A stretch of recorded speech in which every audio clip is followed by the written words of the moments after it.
Under the 2009 Australian Government Reef Rescue Project, WetlandCare Australia, in partnership with the Burnett Regional Group, undertook many wetland-related projects in the Burnett region of Queensland.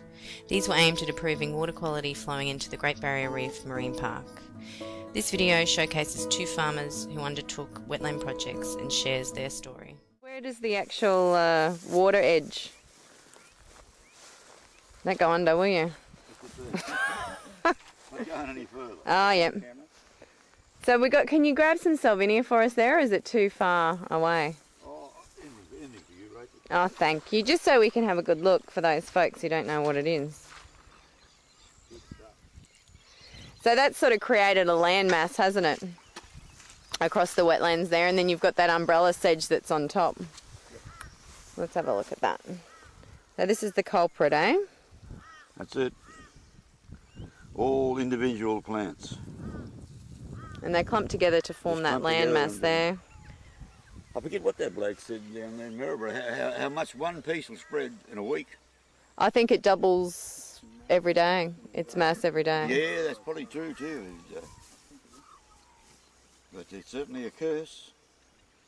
So we hope to control put the weevil in here. Well, hopefully, like, I mean, I said, if that photo that he showed me down in Maryborough is any indication, like, I mean, it's certainly, you know, opened my eyes, if that is the case. And then come back in 12 months and hopefully we'll have some water. Well, he said it took a 2-year period. I would have loved to see this when it was open water. Oh, I mean, it yeah. must be disappointing to... Yeah, it certainly is. I mean, everyone used to, you know, talk about it. Like, but now, like, I mean, all is a mess now. And the Salvinias come from upstream? Well, where would it come from, Malcolm? What's the name? At Rammer there? No, Rammer? none in the Rammer. Hey? There's none in the Rammer. None in Rammer. Well, where would it It's come just from? around here. Backwater, yeah. It would have been Backwater. backwater too. It's on the Mana. Yeah.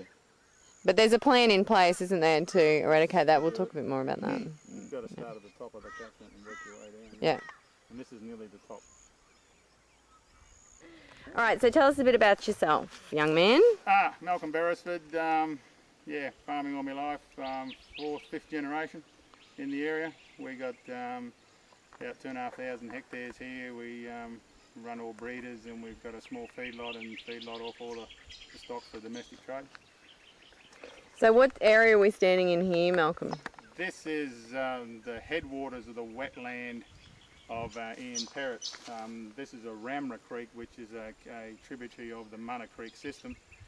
And this area, wetlands from here, the neighbours, was identified as one of the major wetlands on the Munna Creek system. And there was a reef rescue project done here? Yes, reef rescue project between 3 of us neighbouring people who help support the wetland area. So what's your understanding of reef rescue?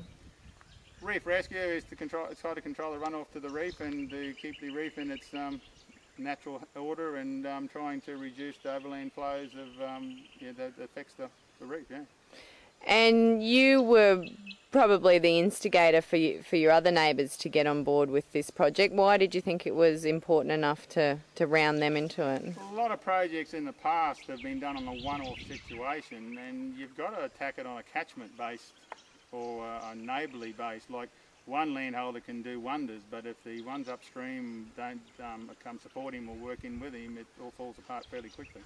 And do you think this has been successful, this project, in achieving that? It's going to be an ongoing project with reducing the Salvinia and that sort of stuff, but yeah, I can envision in 2, 3, 4 years' time, hopefully we'll wipe out the Salvinia from this area upwards. Yeah. And the creek will be clear. The Salvinia originally started up probably another 8 or 9 kilometres up the creek system, and we've been involved with projects with council spraying and personal spraying probably for 10 or 15 years, and we reduced it in the headwaters. We just got to keep coming down the stream, but we have been restricted on what chemicals we can use. Some of the chemicals we used years ago we can't use now because they reckon it's too environmentally unfriendly and all that sort of stuff. But yeah. So what have you replaced those chemicals with something else, or how have you overcome that? There's a couple of replacement chemicals, but they don't work as well with Salvinia on land. Salvinia will grow in mud and on land, and your Roundup-based herbicides, your glyphosates, once they touch soil, they won't work as well. whereas some of the past chemicals would kill it no matter where it's at. So, So- the Weevils is going to be a big help, we think. So where will you be getting those from?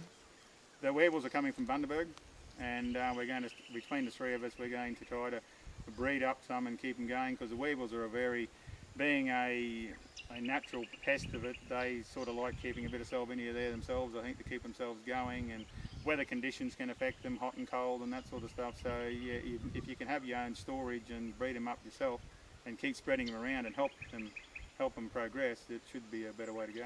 And that's with council. Is council supplying those weevils? The council is involved in it, yes, yeah, the New Fraser Coast Shire, and yeah, it's all starting to